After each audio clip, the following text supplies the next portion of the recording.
Salamat sa pakikinig sa aking kwento. Ang iyong feedback ay makakatulong sa akin na mapabuti at pagandahin pa ang mga sumusunod na kwento. Maraming salamat po. Umiikot ang kwento si Julia, isang boarder sa lumang dormitoryo. Pakinggan natin ang kwento ngayong araw. Ako si Julia, isang simpleng estudyante na lumipat sa Maynila upang makapag-aral sa unibersidad. Hindi ganoon kayaman ang pamilya ko. Ang tanging kaya lang nila ay magbigay ng sapat para sa matrikula at kaunting allowance. Kaya't nang makahanap ako ng dormitoryo na mura ang renta, halos hindi na ako nagdalawang isip.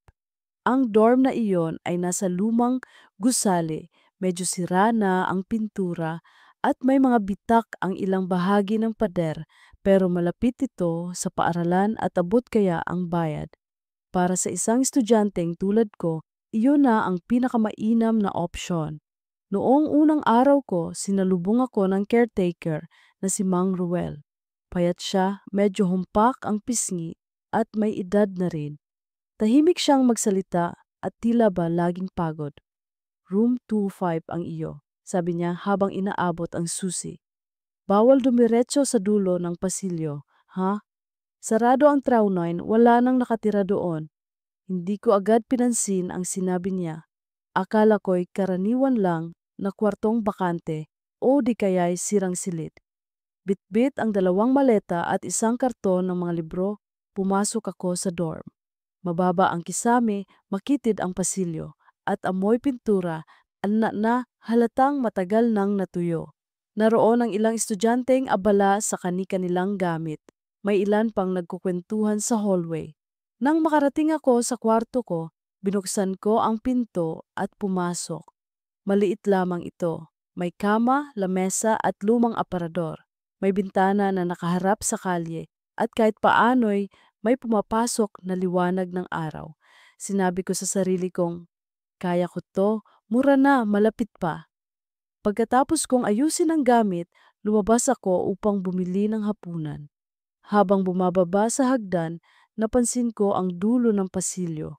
Madilim ang bahagi roon at may nakalagay na lumang pintuang kulay abo. Sarado ito at tila matagal nang hindi nagagalaw. Doon ko naalala ang sinabi ni Mang Ruel.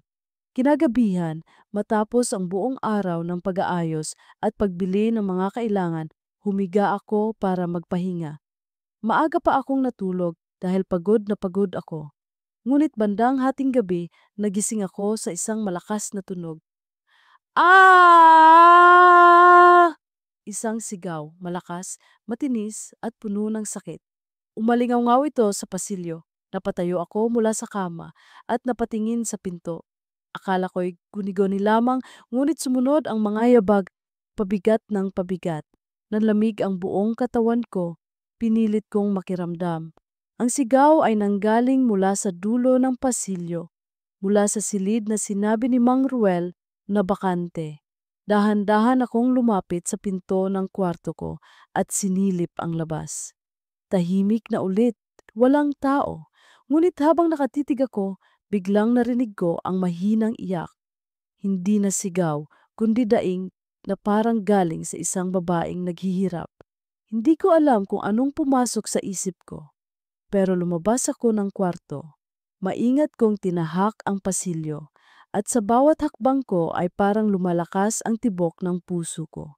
Hanggang sa makarating ako sa harap ng silid 39. May siwang ang pinto at mula roon ay may lumalabas na malamig na hangin. Napalunok ako bago sumilip.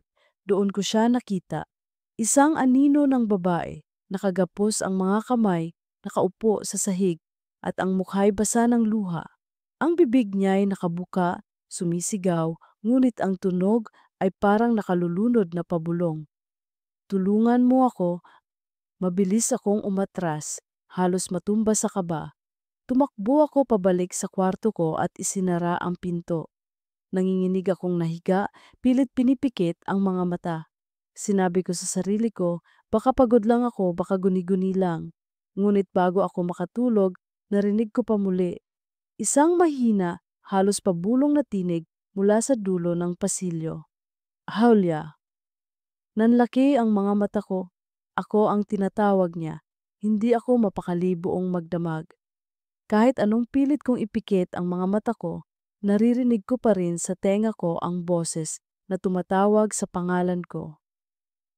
Julia, malamig, mahina, ngunit malinaw.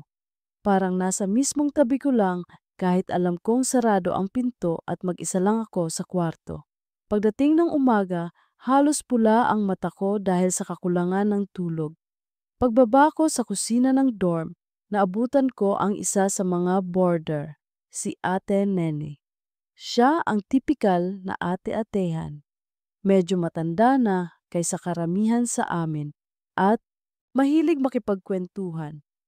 Uy, Julia, bagong salta ka, di ba? Kumusta ang unang gabi? Tanong niya habang nagtitimpla ng kape. Nag-alangan ako kung dapat ko bang ikwento ang narinig ko, pero napabuntong hininga ako at tumangulang. Medyo nahirapan matulog, parang maingay sa dulo ng pasilyo. Napatingin siya sa akin at saglit na natahimik. Baka nadinig mo lang yung mga pusa sa bubong. Madalas yun dito. Pilit siyang nangumiti pero halatang may iniwasan siyang sabihin. Hindi ko na pinilit. Kumuha ako ng pandesal at umalis. Pero sa isip ko, alam kong hindi pusa ang narinig ko kagabi. Lumipas ang maghapon sa klase. Tinangka kong ibaling ang atensyon ko sa mga lecture at bagong kaibigan. Nakilala ko si Mia, kaklase kong masayahin at palatanong. Habang kumakain kami sa kantin, napunta ang usapan sa dormitoryo. Uy, Julia, doon ka nakatira sa lumang gusaling Alvarez, tama ba? Tanong niya. Tumango ako. Oo, malapit lang kasi sa campus. Medyo luma na nga pero mura ang renta. Nagkatinginan ang mga kaklase namin at biglang natahimik. Si Mia lang ang nagsalita ulit. Ingat ka dyan ha, ang dami kasing kwento tungkol sa lugar na yon. Kinabahan ako. Anong klaseng kwento?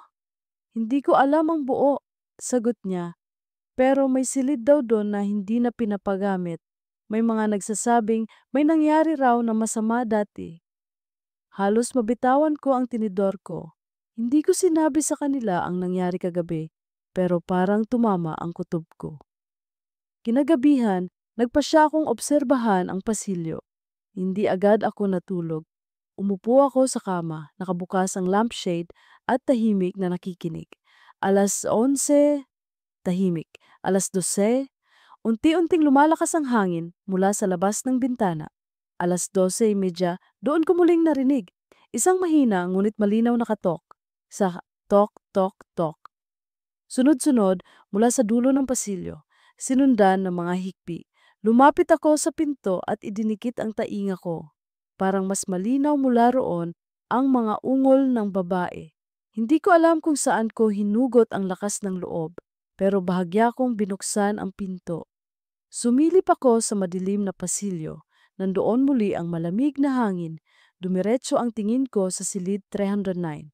Sarado ito, ngunit mula sa ilalim ng pinto ay may lumalabas na liwanag na mapusyaw, kulay bughaw. Dahan-dahan akong lumapit. Bawat hakbang ay parang nagiging mas pabigat, parang pinipigilan ako ng katawan ko. Nang nasa tapat na ako, napansin kong may kakaibang amoy. Hindi ito simpleng alikabok o amag. Amoy kemikal, parang chlorine o bleach, na ginagamit sa paglilinis ng dugo. Napayuko ako at doon ko nakita ang manipis na bakas ng pulang mantsa sa kahoy na sahig. Hindi na sariwa pero halatang pininturahan para matakpan. Sa gilid ng pinto, may nakasingit na maliit na bagay. Dinampot ko iyon. Isang lumang ID. Maputla na ang litrato, halos nabubura na ang pangalan. Ang malinaw lang, mga inisyal na MC at isang sulyap ng mukha ng isang dalagang parang kasing edad ko lang.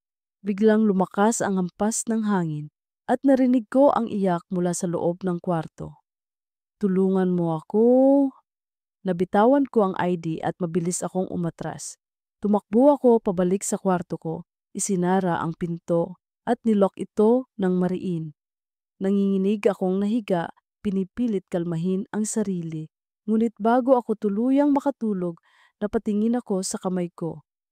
Nanlaki ang mga mata ko sa nakita ko.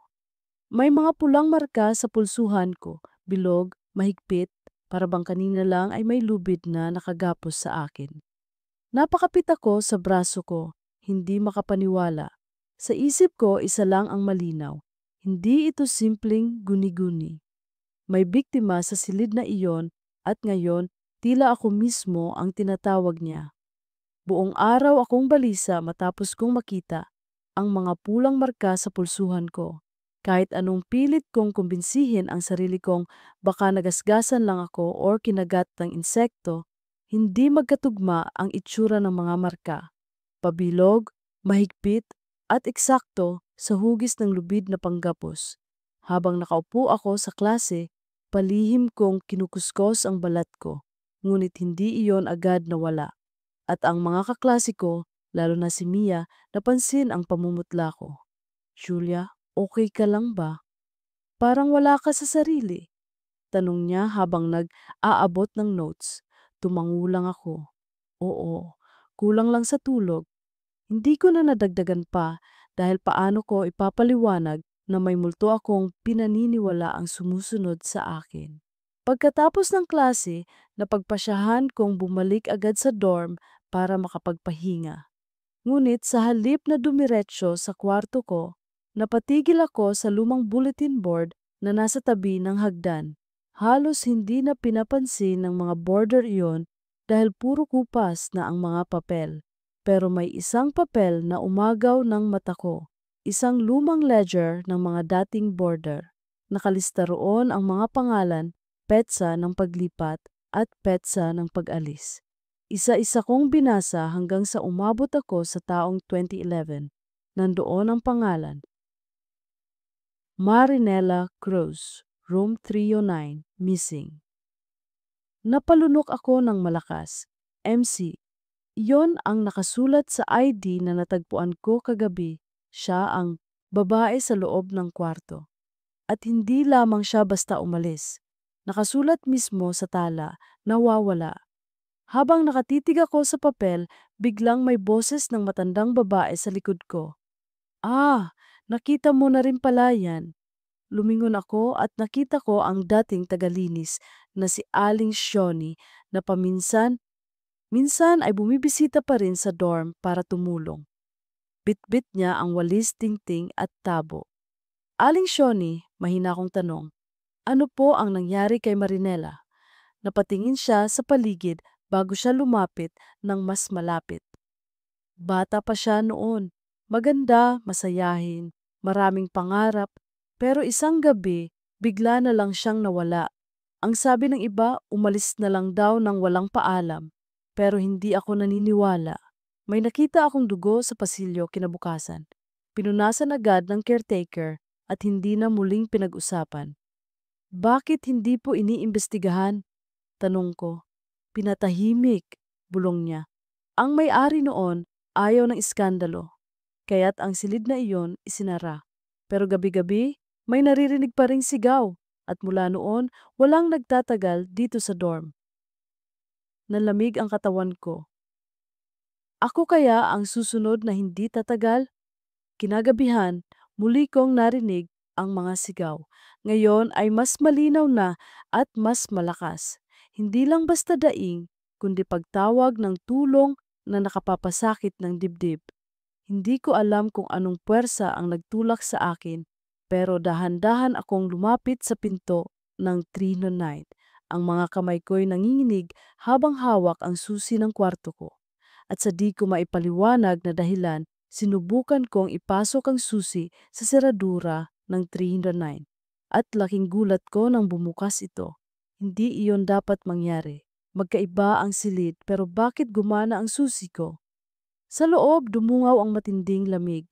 Amoy alikabok, halong kalawang at isang uri ng amoy na parang pinaghalong amag at dugo.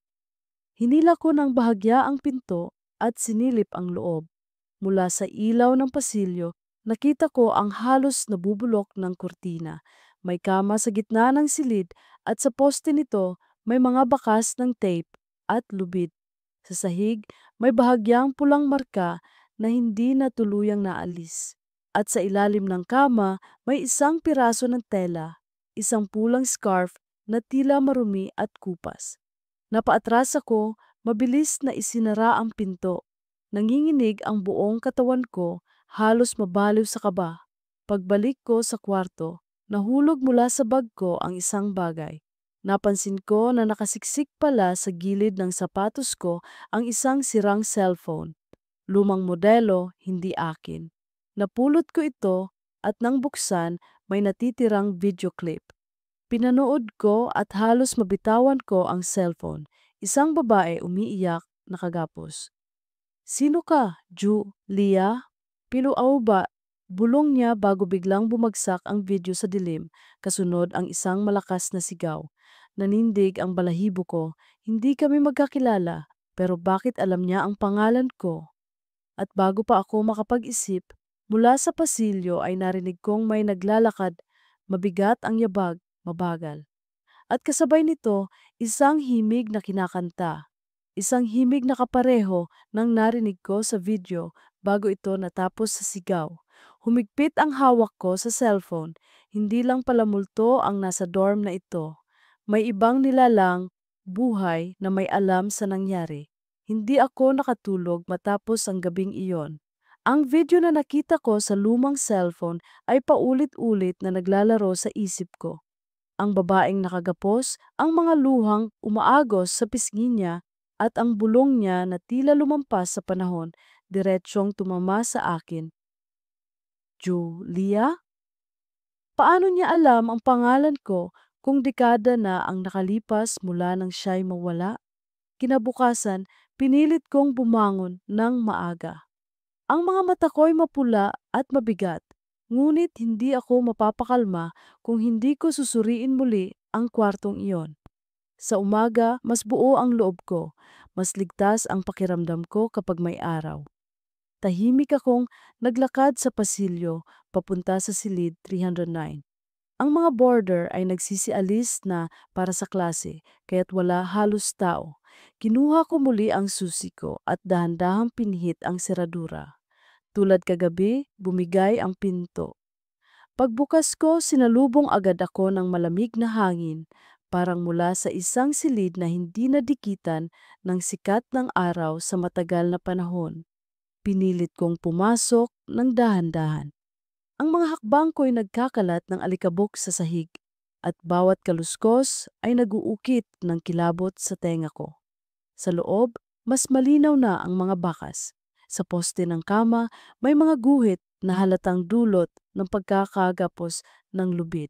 Sa dingding, nakapahid ang kung ano na bangkay na pulang marka. Pero higit sa lahat ay isang halos naburang sulat, huwag kang sisigaw. Nanlamig ako, ang pader mismo ay naging saksi ng isang pangyayaring hindi na dapat muling makita. Lumuhod ako at sinilip ang ilalim ng kama. Nandoon pa din ang pulang scarf na nakita ko kagabi, marumi at kupas. Dinampot ko ito at paghawak ko'y sumilay sa isip ko ang isang mabilis na imahe. Isang babae, pinipigilang sumigaw habang may kamay na nakatakip sa kanyang bibig. Napahinga ako ng malalim at agad na ibinulsa ang scarf. Baka ito ang isa sa mga iniwan niyang bakas, isang patunay ng kanyang pag-iral. Habang iniikot ko ang tingin ko, may kumikinang sa gilid ng aparador. Nilapitan ko iyon at may nakita akong lumang cellphone. Iyon ngang nakuha ko kagabi, pero katabi nito ang isa pang bagay, isang sirang charger at maliit na notebook. Binuklat ko ang notebook at nakita ko ang ilang pahina ng mga scribble, mga pangalan, oras, at huling pahina na may nakasulat na saklolo. Tumindig ang balahibo ko. Dali-dali akong lumabas ng silid. Kinahapunan, nagpasya akong ipacheck ang cellphone sa isang repair shop malapit sa campus. May kilala akong technician doon na marunong mag-recover ng mga lumang file. Makalipas ang ilang oras, bumalik ako para kunin ito. Miss, sabi ng technician, Ang kakaiba dito, may isang video file na mahirap buksan pero na-recover ko. Halos sira na ang memorya pero tingnan mo. Pinindot niya at ipinakita sa akin. Ang footage ay magulo, nanginginig ang kamera, ngunit malinaw ang boses ng isang babae. Tulungan mo ako, ayaw ko na. Kasunod ang mga yabag ng isang lalaking paalis. At bago tuluyang madilim ang video, may narinig na bulong. Sino ka? Julia? Napasinghap ako. Hindi pa tapos ang tanong niya, parang pinutol. Ngunit malinaw na malinaw ang pangalan ko. Paano? Noong 2011 pa nangyari ang pagkawala ni Marinela, samantalang ngayon lang ako tumira dito. Pagbalik ko sa dorm, sinalubong ako ni Mia. Uy, saan ka galing? Ang dami mong bit-bit ah. Tanong niya. Ngumiti ako ng pilit. May pinasuri lang akong gamit. Ngunit bago pa ako makaalis, napansin ko ang isang lalaking dumaan sa likod niya. Isa sa mga matatandang gwardya o handyman yata ng dorm. Bit-bit niya ang walis at balde, ngunit habang naglalakad siya, narinig ko siyang mahinang umaawit. Kumirot ang dibdib ko. Ang himig na iyon, yun mismo ang himig na narinig ko sa video bago sumigaw si Marinela. Nanigas ako sa kinatatayuan ko. Lumingon siya saglit at nagtama ang mga mata namin. Ang mga mata niya ay malamlam, parang may tinatago. Pagkatapos ay dumiretso siya sa hagdan pababa. Julia, bakit ka namumutla? Tanong ni Mia, umiling ako. Wala. Pero sa loob ko, nag-aalab ang kutob. Hindi multo lang ang problema dito. May buhay na tao pang may alam sa nangyari. Kinagabihan, muling dumating ang mga yabag at ang iyak mula sa silid 39. Ngunit ngayon, mas matindi. Hindi na basta pag-iyak, may halong galit at desperasyon. Nakatakip ako ng unan sa tenga, ngunit kahit ganoon, malinaw pa rin ang boses. Tulungan mo ako, Julia. Kinabukasan, nang bumaba ako sa kusina, nakita ko si Mang Ruel ang caretaker. Nilapitan ko siya at naglakas ng loob. Mang Ruel, may kailangan po akong itanong. Sino po si Marinela Cruz? At ano po ang nangyari sa kanya? Napahinto siya sa pagbubuhat ng kahon. Ang mukha niya ay tila nanigas. Huwag ka nang makialam dyan, Julia. Mas mabuti pa, mag-focus ka na lang sa pag-aral mo. Pero naririnig ko siya gabi-gabi. Nakikita ko ang bakas ng dugo, pati scarf niya. Napatitig siya sa akin sa kabumuntong hininga. Kung gusto mong manatili dito, kalimutan mo na yan. May mga bagay na hindi na dapat pinapakialaman. Lumabas siya ng kusina, iniwan akong nagngangalit ang nangipin sa inis at takot. Pero sa puso ko, isa lang ang malinaw. Mas lalo lang akong hindi titigil. At sa gabing iyon, habang nakahiga ako, muling tumunog ang lumang cellphone na dapat wala ng baterya. Sa madilim na screen, unti-unting lumitaw ang isang bagong mensahe. Huwag kang sisigaw. At bago pa ako makagalaw, sa labas ng bintana ko, may nakatayo, isang anino ng babae, nakatingin sa akin, hawak ang pulang scarf. Hindi ko alam kung paano ako nakatulog matapos kong makita ang anino ng babae sa labas ng bintana. Nang imulad ko ang mga mata ko pagkabukang liwayway, pakiramdam ko'y nagising ako mula sa isang bangungot na hindi ko na matukoy kung totoo o panaginip. Pero nang silipin ko ang mesa sa tabi ng kama, nandoon pa rin ang pulang scarf. Totoo ang lahat ng nangyari. Kinabukasan, wala akong ganang pumasok sa klase. Nanatili ako sa dorm at pinagmasdan ang scarf. Amoy alikabok at lumang kahoy, ngunit may bakas ng samyo ng pabango na halos hindi ko maipaliwanag. Sa bawat haplos ko, para bang may malamig na dumadaloy sa balat ko, para bang pinapaalala niyang hindi ako dapat tumigil. Bago magtanghali, narinig ko ang mga yabag ni Mang Ruel sa pasilyo. Lumabas ako at hinarap siya. Mang Ruel, matigas ang boses ko. Hindi na ako pwedeng manahimik. Nakita ko na ang lahat. Alam kong may nangyari sa room 39. Kailangan kong malaman ang totoo. Tumigil siya sa paglakad, tila nag-isip ng ilang sandali bago bumuntong hininga. Julia, matagal ko nang gustong kalimutan ang lahat ng iyon, pero kung patuloy kang ginugulo ng mga sigaw, baka ito na ang oras. Inanyayahan niya akong sumama sa maliit na bodega sa likod ng dorm. Madilim at mabaho ang loob, amoy amag at kalawang. Doon, inilabas niya ang isang kahon na tinakpan ng alikabok. Pagbukas niya, bumungad sa akin ang mga bagay na para bang direktang galing sa isang krimen. Lumang lubid, duct tape, at ilang gamit na nakatupi sa telang kupas. Isa-isang inilabas ni Mang Ruel. Ito ang mga nakuha namin pagkatapos ng insidente. Gusto ko sanang itago habang buhay, pero mukhang hinahanap talaga ng kaluluwa niya ang hustisya. Kinuha ko ang isang piraso ng papel na nakatupi sa ilalim ng kahon.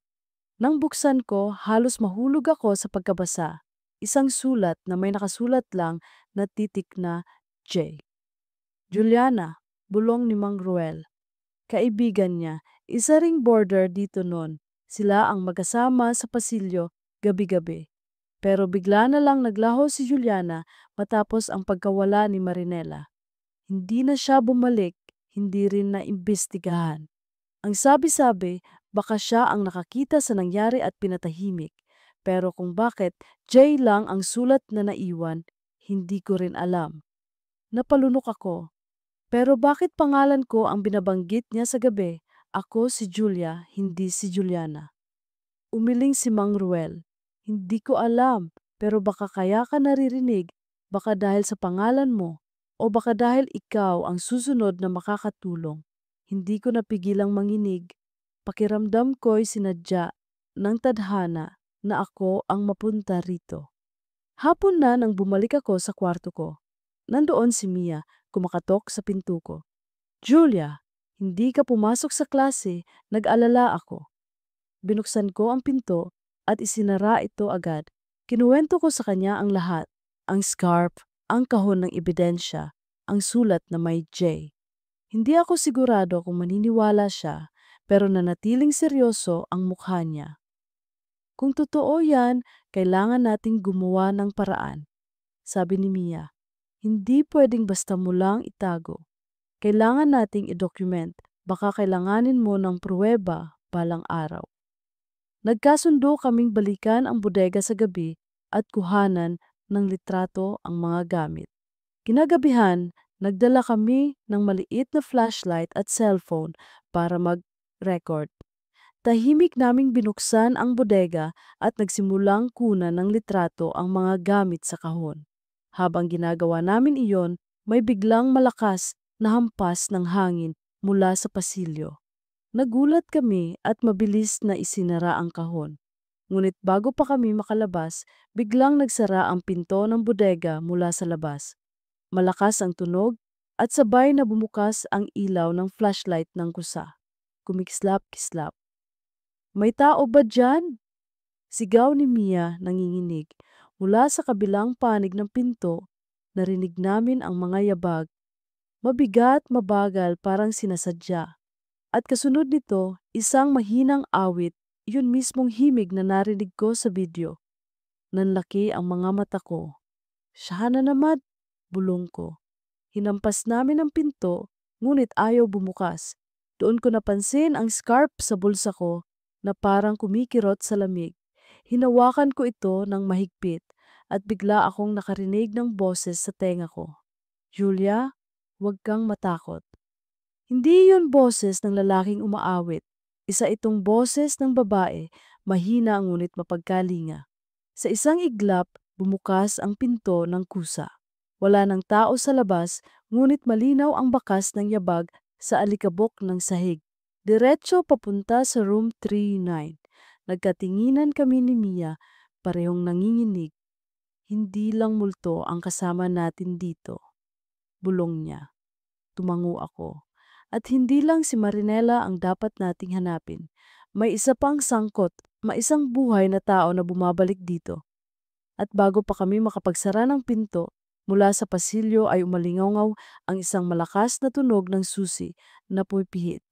Ang seradura ng 309 ay dahang umiikot kahit wala namang humahawak.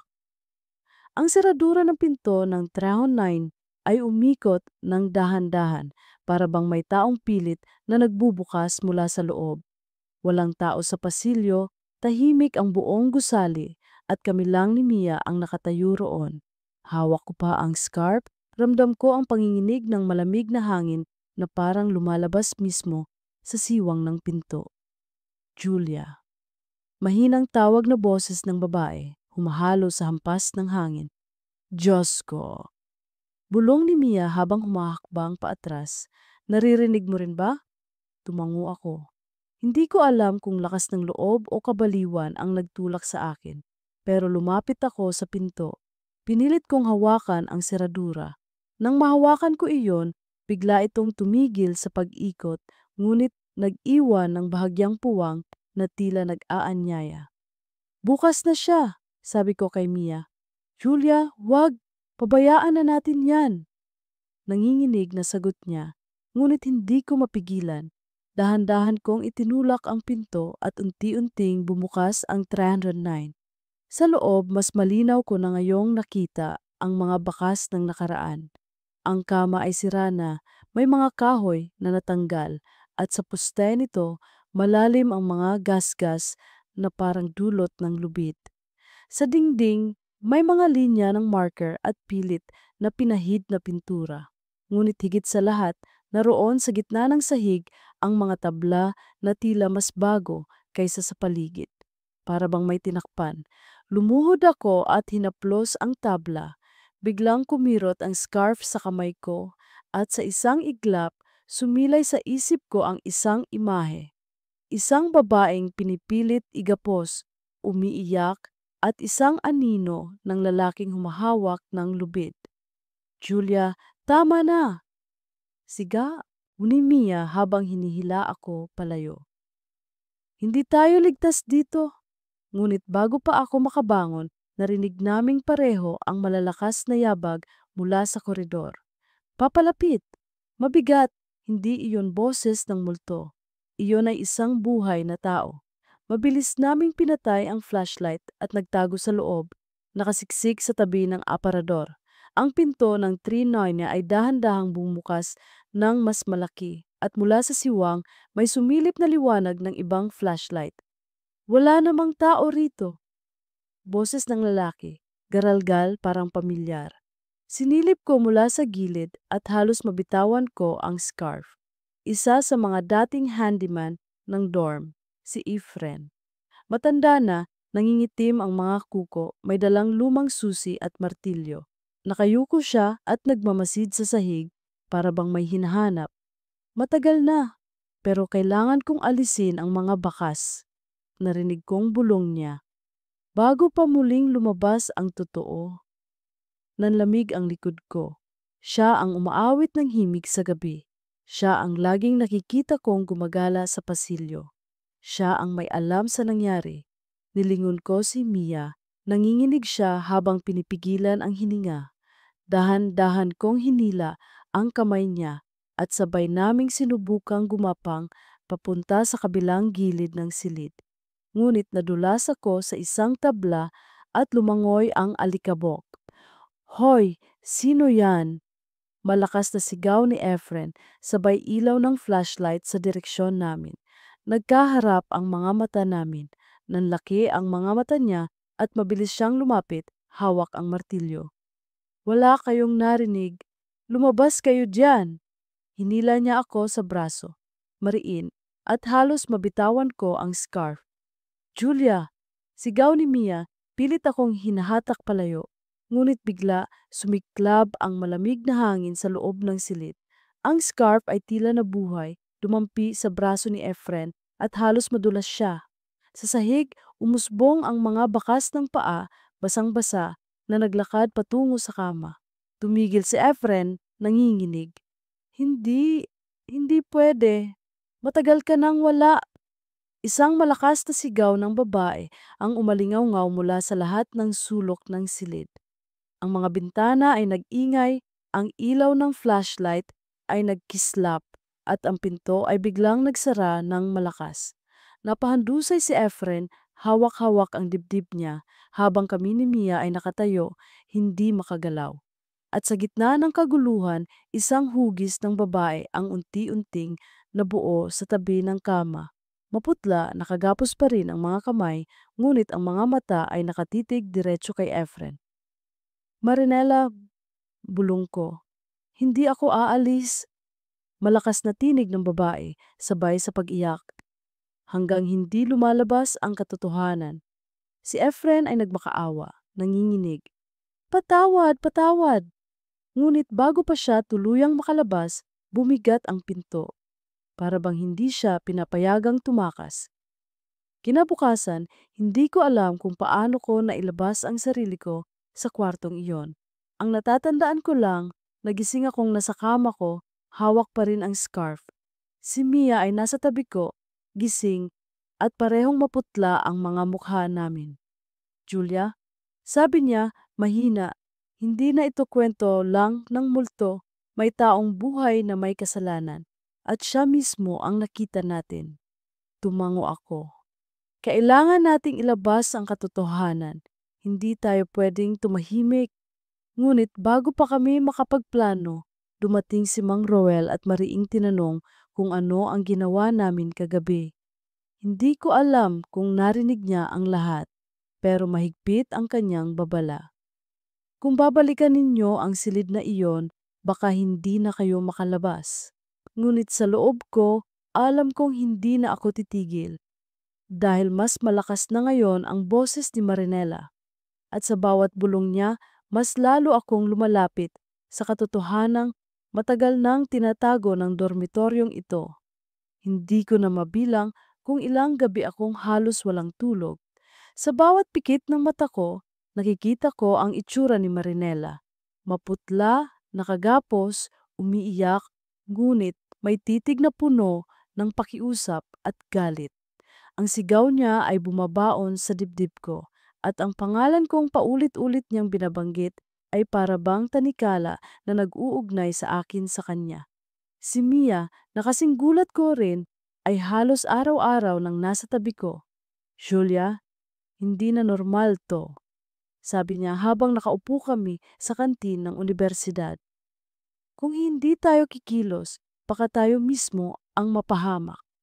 Alam ko, sagot ko, pinipisil ang tasa ng kape. Pero paano kung tayo lang ang may lakas ng loob para gawin to? Wala namang ibang makikinig sa sigaw niya. Tahimik siyang tumango. Kung ganon, kailangan natin ng plano. Kailangan nating ipunin ang ebidensya laban kay Efren. Kinagabihan, bumalik kami sa dorm. Sa koridor, mas matindi ang kaba. Halos hindi na kailangan ng orasan para malaman kung anong oras muling nagsisimula ang bangungot. Pasado 12:00, sumabog na naman ang katahimikan sa malakas na sigaw mula sa 309. Ngunit ngayong gabi, handa kami. May dala kaming maliit na kamera, voice recorder at flashlight. Dahan-dahan naming binuksan ang pinto ng 309 gamit ang susi ko na nakakapagtaka pa ring bumubukas para sa silid na iyon. Pagpasok namin, sinalubong agad ang malamig na simoy na parang mula sa hukay. Inilagay namin ang recorder sa ibabaw ng sirang kama at sinimulang iikot ang kamera. Kung nandito ka, Marinela, nandito kami para tulungan ka. Bulong ko, halos hindi lumalabas ang boses ko, at doon may dumaan na malamig na hangin sa pisngi ko. Ang scarf na hawak ko ay biglang gumalaw, parang may pumisil. Sa recorder, sumabog ang basag na boses. Tulungan mo kami! Nagkatinginan kami ni Mia. Kami, bulong niya, hindi lang pala siya mag-isa. Sa gilid ng sahig, may narinig kaming kaluskos. Nang ilawan ng flashlight, nakita namin ang mga bakas ng sapatos. Hindi lumang marka, kundi sariwa. Parang kagabi lang. Tumagos mula sa silid patungo sa dingding.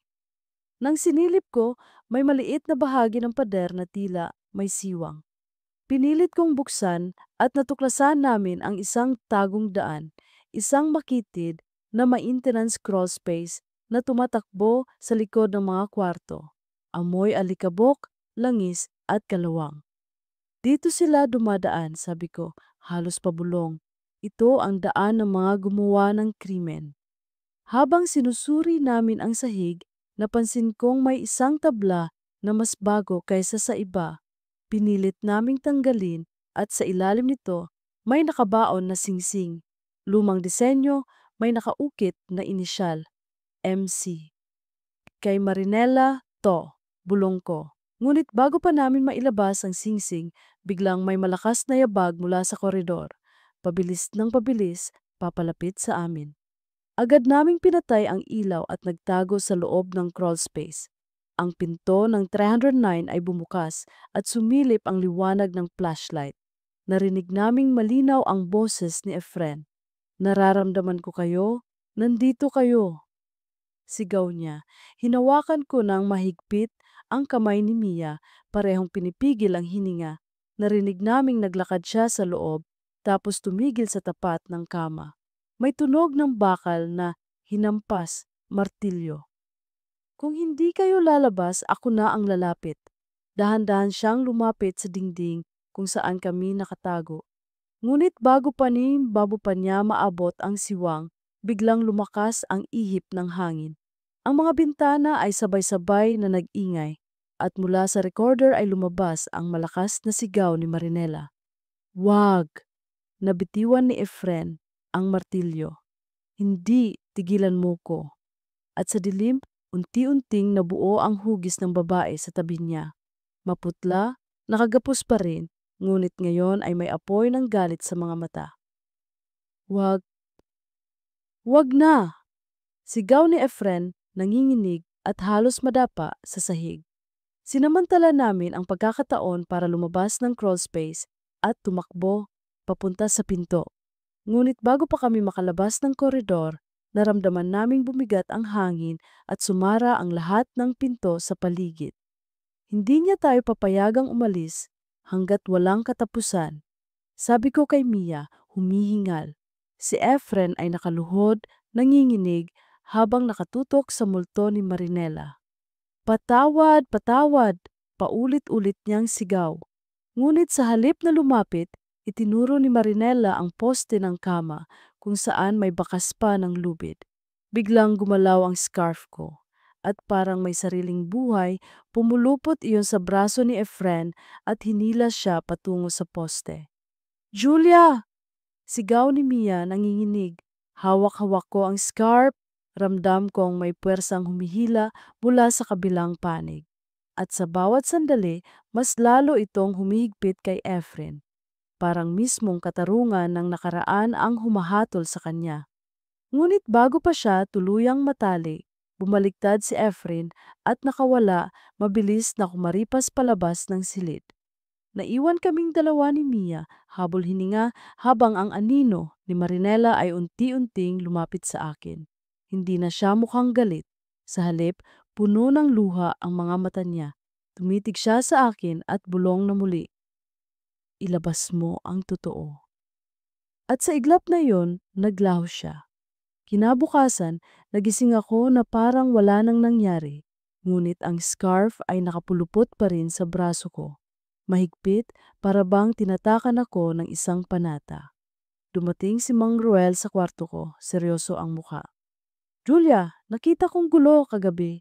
Hindi ka naligtas dito, pero kung gusto mong matapos, may isang bagay kang dapat malaman. Si Efren ay hindi nag-iisa noon. May kasama siya. Nanlaki ang mga mata ko. Kasama? Sino? Ngumiti si Mang Ruel ng mapait. Ang pangalan ay Anton. Isa ring boarder noon, ngunit matagal nang patay si Anton na aksidente pagkatapos ng pagkawala ni Marinela. Kung ganon, sino ang bumabalik kasama ni Efren gabi-gabi? Nabingi ako sa huling sinabi niya. Kung patay na si Anton, sino ang nakikitang anino ng lalaki sa video, ang umaawit ng himig at ang gumagala sa pasilyo tuwing gabi? At sa mismong sandaling iyon, narinig ko mula sa dulo ng koridor ang mahinang pag-awit, ang parehong himig. Ngunit ngayong malinaw, dalawang tinig na ang sabay na umaawit. Hindi ko maintindihan kung paano biglang naging dalawa ang tinig na naririnig ko sa dulo ng pasilyo. Ang dating mahinang awit ay ngayon naging sabayang himig ng dalawang boses. Isa'y paos at mabigat at ang isa'y tila pamilyar. Iyon ang narinig ko sa lumang video bago pumutol sa sigaw ni Marcia Inela. Napatayo ako mula sa kama, halos mabitawan ang scarf na nakapulupot pa rin sa braso ko. Si Mia ay gising na rin, namumutla. Julia, dalawa sila, dalawang tinig. Tumango ako, nanlalamig. Kung totoo ang sinabi ni Mang Ruel, patay na si Anton. Pero kung ganon, sino ang kumakanta kasama ni Efren? Bago pa kami makasagot, biglang kumalabog ang sahig ng dormitoryo. Umuga ang mga pader at sa kisame, bumagsak ang alikabok. Ang mga bintanay sabay-sabay na kumalansing at sa koridor, unti-unting nagsindi at namatay ang mga ilaw. Halika, sigaw ko kay Mia at mabilis kaming tumakbo palabas ng kwarto. Ngunit sa halip na lumabas, ang mga pinto sa pasilyo ay nagsara ng sabay-sabay at iisang direksyon lamang ang bukas na papunta sa silid 309.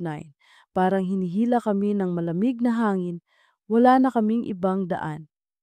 Pagpasok namin sa 309, bumungad sa amin ang tanawin na parang bangungot. Si Efren, nakaluhod sa sahig, pawisan, nanginginig at nakatali ang isang kamay sa poste ng kama. Hindi namin alam kung paano, pero tila may puwersang hindi nakikita na pumipigil sa kanya. Patawad! Sigaw niya, halos sumisigaw habang umiiyak. Hindi ko na kaya. Wag na! Sa likod niya, unti-unting lumitaw ang dalawang anyo. Una, ang hugis ng babae, si Marinela, nakagapos pa rin, ngunit ang mga matay maliwanag na parang apoy. Ang ikalawa, isang aninong lalaking nakayuko, nakatayo sa sulok, nakahawak sa lubid. Anton, bulong ko. Ngunit hindi siya tao. Ang mukha niya ay balot ng dilim at ang mga matay walang laman kundi butas na hungkag.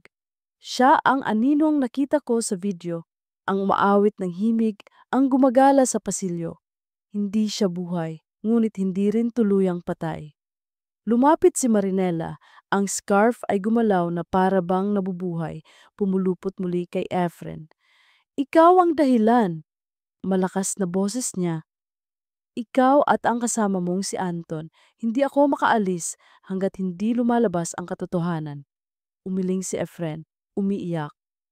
Pinilit lang ako, hindi ko ginusto.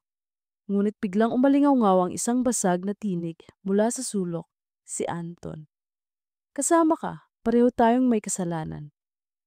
Nagsimula siyang umawit ng parehong himig at sumabay ang boses ni Efren. Ang kanilang sabayang awit ay nagpatindig ng balahibo ko. Julia, kailangan nating tapusin to. Bulong ni Mia, nanginginig ang kamay. Tumango ako. Kailangan nating ilabas ang ebidensya. Kailangan nating ipaalam sa lahat. Hinugot ko mula sa bag ko ang kamera at recorder na ginamit naming kagabi. Binuksan ko at itinuro sa eksena. Ang lente ay kumikislap at malinaw na nakikita sa screen ang multo ni Marinela at ang anino ni Anton. Ngunit higit sa lahat, naririnig ang boses ni Efren habang umuamin sa lahat. Kasalanan ko. Tinulungan ko siyang itali si Marinela. Pinigilan ko siya. Hindi ko siya tinulungan. Sa recorder, malinaw ang bawat salita. Ito na ang ebidensya. Sa gitna ng kanyang pagsigaw, biglang lumakas ang puwersa sa loob ng silid. Ang mga lubid na dati bakas lamang ay muling lumitaw, pumulupot kay Efren at sa anino ni Anton. Ang scarf ay sumama, mahigpit na hinila sila papalapit sa poste ng kama. Si Efren ay nagmakaawa. Patawad, ayoko pang mamatay. Ngunit lumapit si Marinela, ang mga matay puno ng luha. Hindi ko kailangan ang buhay mo. Kailangan ko ang katotohanan. At sa isang iglap, ang katawan ni Efren ay bumagsak, nawala ng malay. Ang anino ni Anton ay sumigaw ng malakas, sabay naglaho sa hangin. Naiwan sa silid ang katahimikan. Ang scarf ay bumagsak sa sahig, payapa. Si Marinela ay tumingin sa akin, hawak ang singsing na nakita namin sa ilalim ng tabla. Inabot niya ito sa akin at bulong niya, "Salamat dahil sa iyo maririnig na ang tinig ko." Unti-unting lumiwanag ang anyo niya hanggang sa maging liwanag na lamang siya na naglaho sa hangin. Naramdaman kong bumigat ang dibdib ko, ngunit may kasamang kaginhawaan. Kinabukasan, dumating ang mga pulis matapos ipasa ni Mia ang video at recorder bilang ebidensya. Dinala nila si Efren, nakahandusay pa rin ngunit buhay. Umamin siya sa lahat, mula sa pagkakasangkot niya kay Anton hanggang sa pagtatakip ng may-ari ng dorm. Lumabas ang balita at sa unang pagkakataon na itala muli ang pangalan ni Marinela Cruz. Hindi na siya basta missing. Siya na ngayon ay biktimang nabigyan ng hustisya. Sa loob ng ilang linggo, ipinasara ang Room 309. Isinilyuhan ito ng UNIB, Ersidad at sa harap ng pinto, inilagay ang isang maliit na plake na may nakasulat. Sa alaala ni Marinela Cruz, isang tinig na hindi na muling mananahimik. Isang gabi bago ako lumipat ng ibang dorm, bumalik ako sa koridor. Tahimik, malamlam ang ilaw. Nilapitan ko ang pinto ng 309, hinaplos ang malamig na kahoy. Sa sahig, naroon pa rin ang scarf na iniwan ko. Dinampot ko ito at inilagay sa dibdib ko. Sa hangin, may dumapong banayad na bulong. Hindi na sigaw, hindi na iyak. Isang mahina, payapang tinig lamang. Salamat, Julia. Ngumiti ako kahit may luhang bumaba sa mata ko. Nakauwi ka na. At mula roon, wala na akong narinig na iyak o sigaw mula sa silid. Tanging katahimikan na may kasamang kapayapaan. Alam kong tapos na ang kwento niya. Ngunit sa bawat gabi na madadaanan ko ang lumang gusali, mananatiling nakaukit sa isip ko ang aral na iniwan niya. Hindi lahat ng sigaw ay dapat baliwalain. May mga sigaw na kailangang pakinggan dahil iyon ang tanging paraan para makalaya ang isang kaluluwa. At ako, si Julia, ay magiging saksi magpakailanman sa sigaw mula sa lumat, madilim na kwarto.